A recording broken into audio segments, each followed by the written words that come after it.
हमारे अंबेडकर नगर में भी कटका और बेवाना में 2 इंडस्ट्रियल कॉरिडोर आए हैं।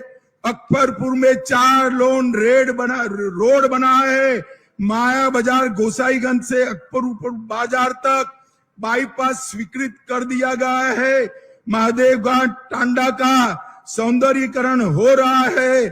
400 केवी की नई हाई टेंशन लाइन आपके यहाँ पहुंच गई है। पुंथर झील का जीर्णोद्धार हो रहा है। लगभग 64,000 गरीबों को घर मिला है। 1,74,000 माताओं को गैस का सिलेंडर मिला। 3,15,000 माताओं को नल से जल मिला। 4,24,000 घरों में शौचालय बनाए। किसान सम्मान निधि 4 लाख किसानों के घर में पहुंचाने का काम नरेंद्र मोदी जी